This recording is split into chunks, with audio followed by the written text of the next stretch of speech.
Bonjour et bienvenue sur ma chaîne, je m'appelle Sandra by Faith et je suis de retour avec une nouvelle vidéo Faith Talk.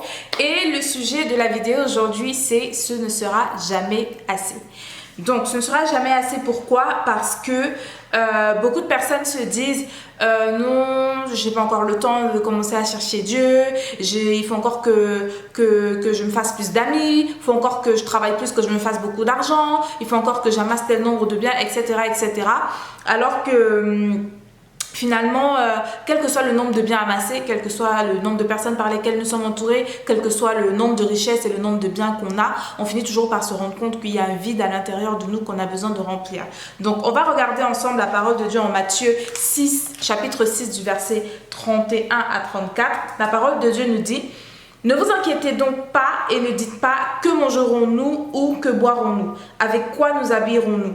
Toutes ces choses, les païens s'en préoccupent sans cesse, mais votre Père qui est aux cieux sait que vous en avez besoin. Faites donc du règne de Dieu et de ce qui est juste à ses yeux votre préoccupation première, et toutes ces choses vous seront données par-dessus. Donc je répète, c'est le verset, je vais vraiment m'appuyer sur le verset 33. Faites donc du règne de Dieu et de ce qui est juste à ses yeux votre préoccupation première, et toutes ces choses vous seront données en plus. Ne vous inquiétez pas pour le lendemain se souciera de lui-même, à chaque jour suffit sa peine. Donc, ce que je veux te faire comprendre par là, c'est que quel que soit le nombre de biens que tu peux avoir, quel que soit le temps que tu te dis, que tu te donnes pour pouvoir retourner à Dieu, malgré tout ce que tu pourras amasser, tu finiras toujours par ressentir un vide à l'intérieur de toi, parce que ce vide-là que tu ressens, c'est un vide en forme de Dieu. C'est un vide que seul Dieu pourra combler. C'est un vide, je répète, que seul Dieu pourra combler. Donc c'est pourquoi ne fais pas de ta priorité les choses qui sont les choses matérielles, les personnes humaines. Commence par chercher Dieu. Commence par faire de Dieu ta priorité. Commence par faire de la recherche de Dieu ta priorité, de telle sorte que toutes ces choses-là, que ce soit le manger, que ce soit le boire, que ce soit les biens matériels, ce sont des choses que le Père va te donner, parce que le Père, c'est un bon Père.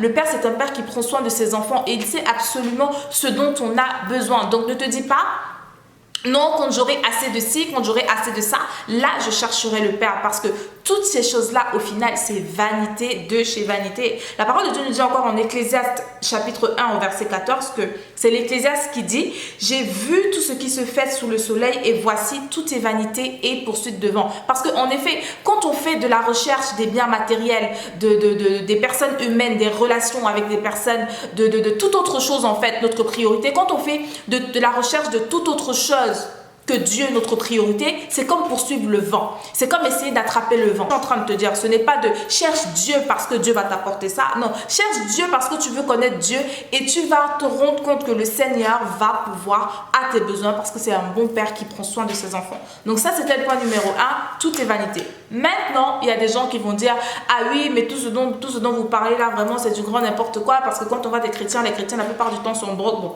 ça, c'est pas faux. Ça, c'est le sujet d'une autre vidéo. Il y a des gens qui vont dire: oui, mais je préfère pleurer en BMW que pleurer en vélo. Ça, ce sont des choses qu'on voit un peu partout, qu'on entend des personnes dire. Donc, des personnes qui se disent: je préfère vivre ma vie sans avoir Dieu, je préfère rechercher le matériel, être dans un confort matériel, financier et que sais-je, et ne pas avoir Dieu dans ma vie, que d'avoir Dieu dans ma vie et de rouler en vélo. Erreur. Parce que la façon dont toi tu vois les choses, ce n'est certainement pas la façon dont Dieu voit les choses. Et encore, je te le redis, le vide que tu as dans ton cœur, parce qu'au final, le fait de courir après les richesses, le fait de courir après les relations humaines, le fait de courir après toute chose autre que Dieu, c'est parce qu'en réalité, on cherche à remplir quelque chose. On cherche à remplir ce vide-là qu'il y a à l'intérieur de nous. Mais au final, on finit toujours par se rendre compte que quel que soit ce qu'on finit par avoir, quel que soit le niveau où on arrive, il y a toujours ce vide qu'on ressent, tout simplement parce que ces choses-là sont illusoires, ces choses-là sont éphémères. Bon, on va prendre l'exemple de ceux qui fument de la drogue, par exemple, qui prennent de la drogue. À ce qui paraît, quand tu fumes, ça te donne un effet, ça te met dans un effet dans lequel tu te sens bien, c'est euphorisant, euphorique, j'en sais rien, et ça te fait te sentir bien. Mais qu'est-ce qui se passe après? L'effet finit toujours par redescendre. Même quand tu bois beaucoup d'alcool, tu te sens, oulala, l'effet finit toujours par redescendre. Tu vois ce que je veux dire? Et c'est justement cet effet-là que les gens cherchent en continu, en buvant tout le temps, en fumant tout le temps. Or, cet effet-là, donc l'effet de se sentir bien, l'effet de se sentir comblé, l'effet de se sentir à l'aise, en paix, etc., c'est un effet que Dieu, lui, il donne à long terme. Il faut juste tendre la main vers lui. Il faut juste aller vers lui. D'accord? Il faut juste aller vers lui. Donc, le point numéro 2, c'est Dieu ma force. C'est Dieu ta force. Arrête de compter sur tes forces personnelles parce que le fait de courir après les richesses et de se dire, moi, je peux devenir riche. Moi, j'ai les capacités d'acquérir X, Y. Moi, j'ai les forces de pouvoir faire ci. Moi, j'ai assez d'intelligence pour pouvoir faire ci, ça. Tu vois ce que je veux dire? Alors que quand tu reconnais justement que tu es faible, que c'est Dieu qui est ta force, que c'est Dieu qui est ton pourvoyeur, que c'est Dieu qui te maintient, que c'est Dieu qui est ton créateur à la base. Parce que si tu reconnais que c'est Dieu qui est ton créateur, alors tu dois bien comprendre que finalement c'est Dieu qui pourvoit à tout ce dont tu as besoin et que tu n'as pas besoin de tes gosiers à aller chercher autre chose que Dieu pour pouvoir remplir un vide dans ton cœur que seul Dieu pourra remplir. Tu vois ce que je veux dire? Et la parole de Dieu nous dit en Philippiens chapitre 4 verset 13 que je puis tout par celui qui me fortifie. Je puis tout par celui qui me fortifie. Donc ce qu'il faut comprendre, c'est que dans cette marche-là avec le Seigneur, tu dois déposer toute ta confiance dans les mains de Dieu parce que c'est lui qui te fortifie, parce que c'est lui qui est ta force, parce que c'est lui qui t'a créé et parce que c'est grâce à lui que tu pourras faire toutes choses et aussi parce que ce n'est que lui qui pourra te remplir. Il faut que tu comprennes que les conditions ne seront jamais assez réunies. Les conditions ne seront jamais assez favorables. Tes biens ne seront jamais assez nombreux. Tes besoins ne seront jamais assez satisfaits pour que tu puisses te dire, ok, d'accord, là je pense que c'est bon, là je peux chercher le Seigneur, là je peux commencer à réfléchir à comment servir le Seigneur. Jamais, jamais, jamais, parce que dans ce cas-là, ces choses-là, c'est un cercle vicieux. C'est plus t'en as, plus tu vas en avoir. Le point numéro 3, c'est vraiment ce ne sera jamais assez. Alors, tu vas vouloir peut-être rationaliser les choses, te dire mais non, les scientifiques ont dit ci, mais non, tu sais, la réalité du monde fait que déjà de 1, la réalité n'est pas la vérité. La réalité de ce monde n'est absolument pas la vérité parce que la vérité, c'est la parole de Dieu. La vérité, c'est Dieu lui-même et Dieu est au-dessus du monde. Donc, ne compare certainement pas la réalité de ce monde avec la façon de voir de Dieu parce que Dieu ne voit certainement pas de la même façon, tu vois. Mais on va voir ensemble parce qu'on va se dire, bon, ça c'est une façon de penser de chrétiens, c'est une façon de penser de petitesse d'esprit, des personnes qui ne voient pas loin, des personnes qui ne sont pas ambitieuses, etc.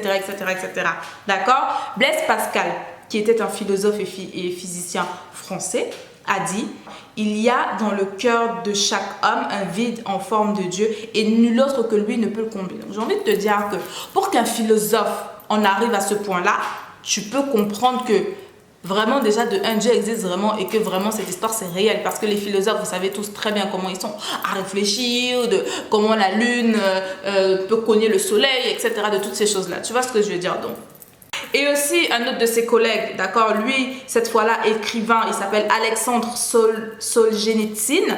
Lui, il disait que si l'on me demandait quelle est la plus grande menace au XXe siècle, là encore, je ne trouverais rien d'autre à dire que l'homme a oublié Dieu. Et c'est ça notre gros problème aujourd'hui. C'était vrai hier au XXe siècle, c'est encore d'autant plus vrai aujourd'hui au XXIe siècle. Aujourd'hui, tout autour de nous, Dieu n'existe nulle part. C'est-à-dire, tout est fait occulter Dieu. C'est-à-dire, aujourd'hui, c'est le culte du moi, c'est le culte de l'homme, c'est le culte de moi je peux faire, c'est le culte de je suis mon propre Dieu, c'est le culte de moi je peux faire tout par mes propres forces. Sauf que mon frère, tu sors bien de quelque part.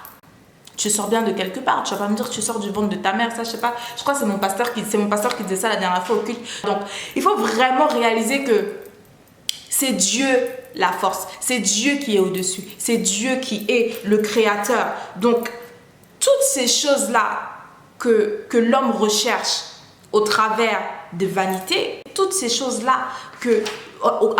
après lesquelles les hommes courent, c'est en réalité pour remplir ce vide-là qu'on a dans le cœur. Au final, c'est pas vraiment ça qui donne la vraie paix, c'est pas vraiment ça qui donne la vraie joie, c'est pas vraiment ça qui donne le vrai bonheur. C'est clair. Donc, certaines personnes, pour essayer de combler ce vide-là, vont je sais pas, essayer de s'enrichir davantage et davantage et davantage, mais finissent toujours pas se rendre compte que en fait plus elles ont de richesse, plus elles se sentent encore plus seules, plus elles se sentent encore plus vides parce qu'elles ne comprennent pas comment est-ce que c'est possible d'avoir autant d'argent, comment est-ce que c'est possible d'avoir autant de biens, comment est-ce que c'est possible d'être autant opulent et de toujours se sentir aussi vide, se sentir aussi seul, se sentir aussi perdu.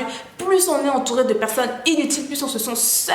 Donc c'est vraiment quelque chose qu'il faut comprendre que quel que soit ce qu'on peut avoir, ça ne sera jamais assez pour qu'on puisse se dire « Ok, d'accord, je vais prendre la décision de suivre le Seigneur, de chercher Dieu aujourd'hui et de vivre en conformité avec lui, de vivre une relation avec lui. » Donc la parole de Dieu nous dit aussi en Jean 14, 27 que le Seigneur nous dit « Je vous laisse ma paix, je vous donne ma paix. Je ne vous donne pas comme le monde la donne. C'est pourquoi ne soyez pas troublés et n'ayez aucune crainte. » La paix qu'on recherche au travers de toutes ces choses-là, la paix que toi, mon frère, toi, ma soeur qui me regarde, si tu es dans cette situation-là, recherche au travers de toutes ces choses-là, elle n'existe qu'entre les mains de Dieu. Elle est entre les mains de Dieu. Cette vraie paix-là que tu cherches, c'est auprès de Jésus-Christ que tu la trouveras. Cet amour-là profond, réel que tu cherches, c'est dans les mains de Jésus-Christ que tu trouveras cela. Donc, rapproche-toi du Seigneur, rapproche-toi de la source même, et c'est notre conclusion, rapproche-toi de la source qui est Dieu, parce que c'est lui la source de toutes choses, c'est lui qui pourvoit entièrement. Il a dit, je pourvoirai à vos besoins selon ma richesse. Tu as besoin de paix, Dieu est riche en paix, il va t'en donner. Tu as besoin d'amour, Dieu est riche en amour, il va t'en donner. De bonheur, Dieu est riche en bonheur, il va t'en donner. Rapproche-toi tout simplement de lui, fixe tes yeux sur lui, car c'est lui la source et il va t'en donner. Et pour terminer, on va voir ensemble, la parole de Dieu nous dit en Proverbe 10, 22 que c'est la bénédiction de l'Éternel qui enrichit et elle ne se fait suivre d'aucun chagrin. C'est la bénédiction de l'Éternel qui enrichit et elle ne se fait suivre d'aucun chagrin. Donc crois-moi mon frère, ma soeur, que quand tu auras trouvé Dieu dans ta vie, l'amour que tu vas ressentir, l'amour dont Dieu va te remplir, tu peux être sûr que cet amour ne te quittera jamais. Contrairement à ce petit copain ou à cette petite copine ou à ta femme ou au mari que tu as rencontré, que tu croyais vraiment aimer mais qui a fini par te laisser, tu t'es senti détruite. Non, ça c'était pas le vrai amour. Le vrai amour, c'est Dieu qui te le donne d'abord. C'est d'abord Dieu qui te le donne. Et tu peux être sûr, tu peux être sûr que quand tu ressentiras cet amour-là, quand tu l'auras à l'intérieur de toi, quand tu ressentiras cette paix-là, quand tu vas expérimenter cette paix-là, tu sauras que ça vient de Dieu et que c'est venu de façon durable et pour ne plus partir tant que tu auras les yeux fixés sur le Père. Donc, on arrive à la fin de cette vidéo. J'espère vraiment que la vidéo t'aura plu. Et une fois de plus, je te remercie d'avoir cliqué sur la vidéo. Je te remercie, bienvenue si tu es nouveau sur la chaîne. Re-bienvenue à toi et je te remercie une fois de plus d'avoir été là, de m'avoir suivi aujourd'hui si tu es là depuis le début de la chaîne. N'hésite pas à t'abonner si tu n'es pas encore abonné. Tout en bas, je crois que c'est à gauche, oui. Tout en bas sur la photo. À partager pour édifier des frères et des sœurs autour de toi, pour encourager. Parce que comme une fois de plus, comme je le dis d'habitude, on est là pour s'encourager les uns les autres, pour s'exhorter. On est là pour diffuser la parole de Dieu au maximum de telle sorte que ça touche toute personne. Et voilà, donc d'ici à la prochaine fois, porte-toi bien, que mon Dieu te bénisse. Et don't forget, God has equipped you to make a difference in someone's life today. God bless you and I will see you the next time. Bye.